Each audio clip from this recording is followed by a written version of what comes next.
Hi, welcome to A Gray Barn Rising.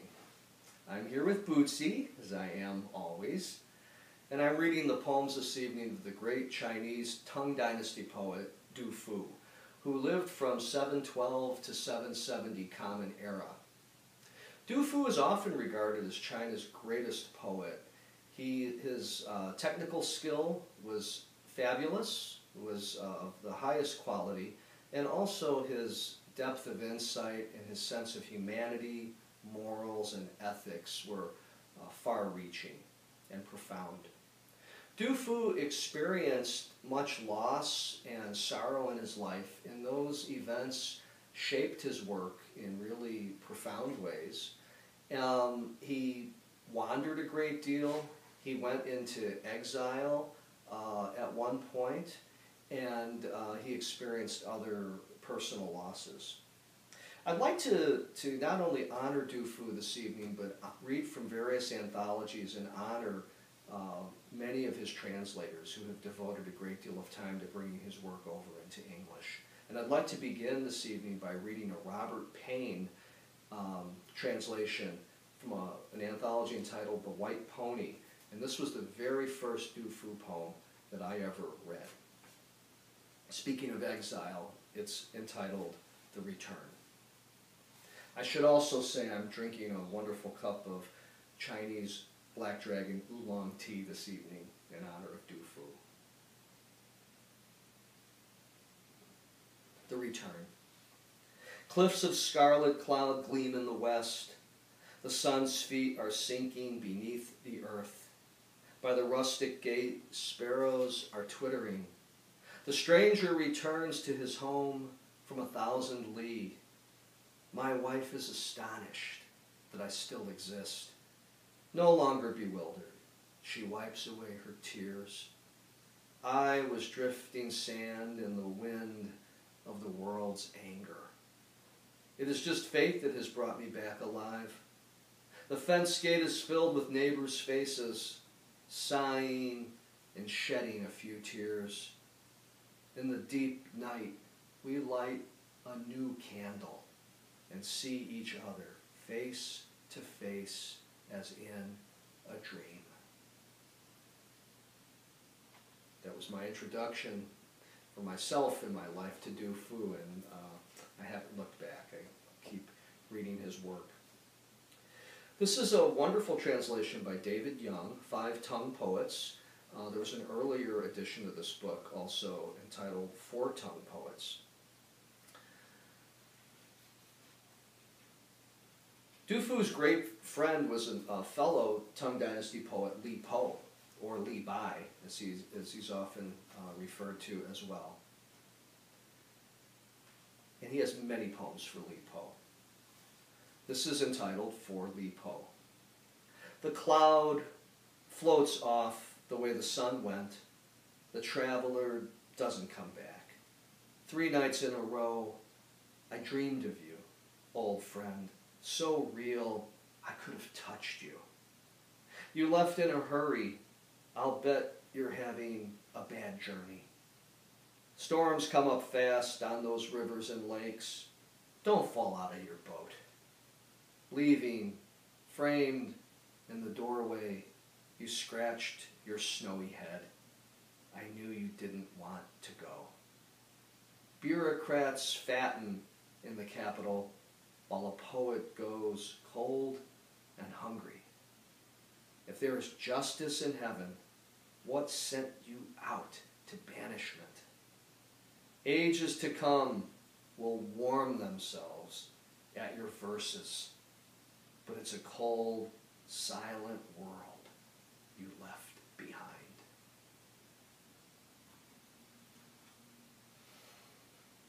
Du Fu often is, even though his reaches, his breadth of vision is far-reaching, he's often extraordinarily personal in his poems. And you get a real sense of his life throughout his work. Thinking of my brothers on a moonlit night. Garrison drums, stop travel, autumn on the frontier, sound of one wild goose, nightfall. From now on, the dew will be white. This same moon shines where I grew up. My brothers are scattered, no way to know if they're alive. The letters we send each other never seem to arrive. And the war goes on and on. Man, that closing line always moves me so deeply, and the war goes on and on. I'd like to turn now to Kenneth Rexroth's, some of his translations in 100 poems from the Chinese. Written on the wall at Chang's Hermitage.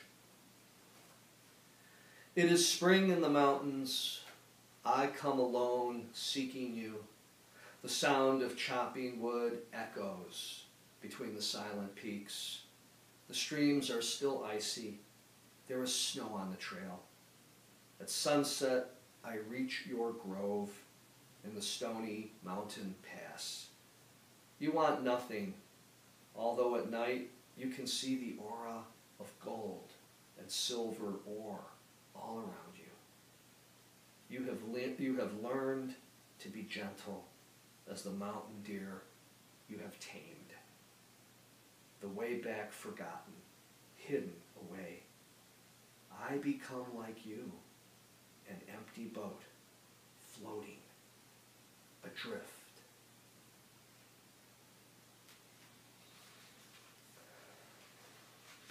I'm not going to be able to have time to read all the poems that I have marked, but I would like to share some of these with you. By the Winding River, number 2. Everywhere petals are flying and spring is fading. 10,000 atoms of sorrow whirl away in the wind. I will watch the last flowers as they fade and ease the pain in my heart with wine. 2 kingfishers mate and nest in the ruined river pavilion. Stone unicorns, male and female, guard the great tomb near the park. After the laws of their being, all creatures pursue happiness. Why have I let an official career swerve me from my goal? Du Fu was certainly conversant in the major religions and philosophies of the time, Taoism, Buddhism, and Confucianism. He's often regarded as foregrounding Confucian thought in his work. All these 3 streams really move throughout his work. But there is that great sense of moral and ethical, that great moral and ethical stance that's common to Confucianism that certainly enters a lot of his poems.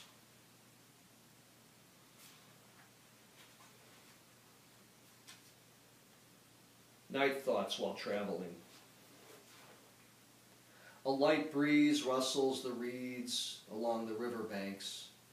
The mast of my lonely boat soars into the night. Stars blossom over the vast desert of waters. Moonlight flows on the surging river. My poems have made me famous, but I grow old, ill, and tired, blown hither and yon. I am like a gull lost between heaven and earth.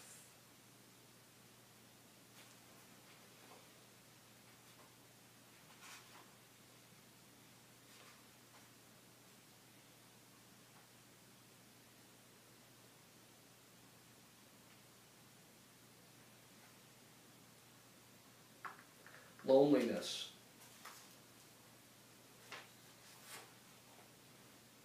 A hawk hovers in air. 2 white gulls float on the stream, soaring with the wind. It is easy to drop and seize birds who foolishly drift with the current, where the dew sparkles in the grass. The spider's web waits for its prey. The processes of nature resemble the business of men. I stand alone with 10,000 sorrows. I'd like to move now to another book of Du Fu's selected poems. And I want to read one poem. This book was given to me by my dear friend John Bradley and for my birthday one year, and he inscribed it with a line of Du Fu's, "No ants should be crushed," because he knows that that would be a line I would have loved. So I want to read that poem in honor of John, because he and I have shared the Chinese poets throughout our decades of friendship, and especially have shared Du Fu's work. I'm getting back to the farm at Tung Tung after a trip to the White Emperor City. And this book is translated by Ri Wai Ali. Feng Shi is the editor. Back at my farm, I see harvest still unfinished. In stamping down a threshing floor, no ants should be crushed. Then, in bringing in sheaves, enough gleanings should be left for village boys to gather. Husking rice makes pounding pestles shine white, leaving us grain-tinged red. To eat more may help an old man, and a good harvest stored encourages a mere traveler like me.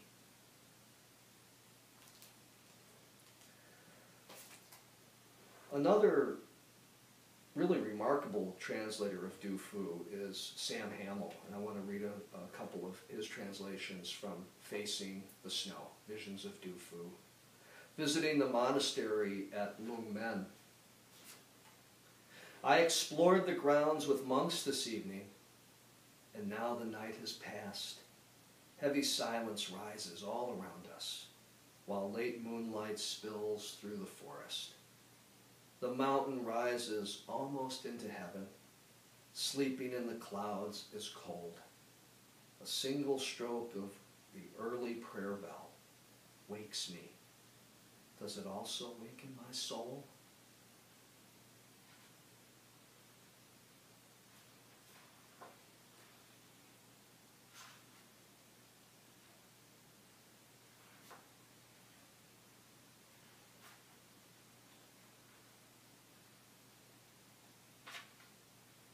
Facing the Snow. New ghosts weep over lost battles. Alone and old, I recite a litany of woes. Heavy clouds rumble into the sunset. Quick snow dancing in the winds. Imperfect, the smith's new ladle lies discarded, but his fire still throbs red. No news. Are all the provinces still there?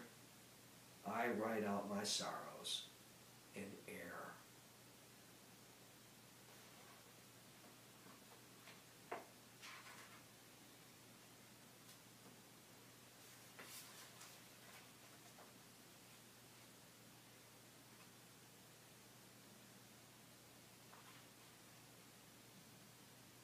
To Abbot Min, the Compassionate.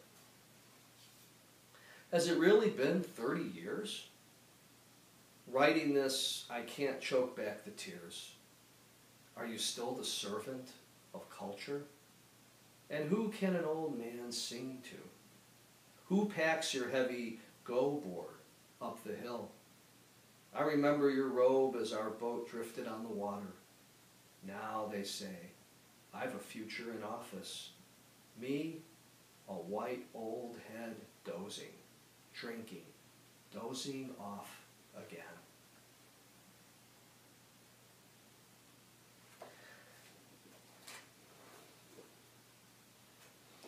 Here's a translation by another wonderful translator, David Hinton.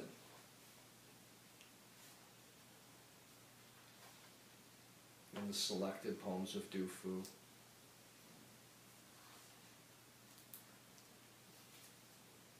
Watching fireflies. In the autumnal Wu mountain night, fireflies meander auspiciously through open work blinds, light on my clothes. It startles me. Books, koto, the whole room suddenly cold. Returning out beyond eaves, they tangle thin stars recklessly. Wind over railing, well water adding to each another light. Happen past blossoms, colors here, there, flashing. Beside this desolate river, my hair white, I watch you sadly. On this day next year, will I be home? Will I not? I love the way Du Fu can look at, in the most intimate spaces of the world, even the fireflies. And his sense of compassion and humanity just extends into those minute places in the world, in nature, and reaches into nature and back through people and into his own life. And he has that incredible capacity to move back and forth between the intimate and the immense, which is one of Du Fu's greatest gifts as a poet. I think I will close with that reading. I love the way that poem ends, and I think I'll go ahead and close with that. There's so many Du Fu poems I could have shared with you. I would like to also point out that there's a healthy sampling in The Remarkable Sunflower Splendor, a book that I would encourage you to just go out and get immediately. There's a lot of Du Fu poems here. So again, I read from the Selected Poems of Du Fu, translated by David Hinton. Facing the Snow, translated by Sam Hamill. Du Fu Selected Poems, translated by Riwai Ali. 100 Poems from the Chinese, translated by Kenneth Rexroth. 5 Tongue Poets, translated by David Young. And I read from The White Pony. I read the very first Du Fu poem I ever came to. This is translated by Robert Payne. I hope you seek Du Fu's work out. I'm sure you'll continue enjoying it and gaining a whole lot from it. Thanks so much for joining Bootsy and me for another episode of A Gray Barn Rising.